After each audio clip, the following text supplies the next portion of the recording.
صحنه 7 مارس سال 2023 در یک قطار شبکه‌های اجتماعی نواری نشر گردید که در آن مناقشه لفظی یک نفر راننده و جوانزن مسافر انعکاس یافته هر دو همدیگر را با الفاظ قبیح دشنام می‌دهند. نوار مذکور که پر از الفاظ قبیح است از جانب شهروندان واکنش‌های منفی را به میان آورده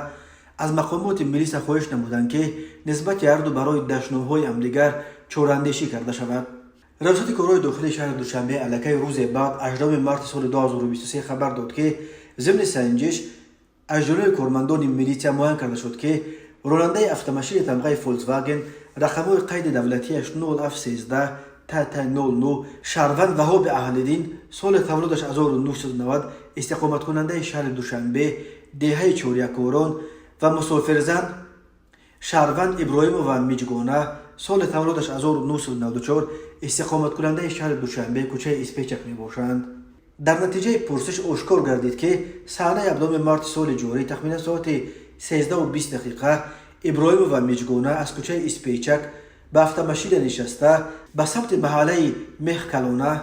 راسپور می گردد. از سبب سر وقت به سمت فرمایش شده گردش کردن نتوانستن راننده میان نامبردگان مناقشه سر زده همدیگر را با الفاظ قبیح دشنام دادند.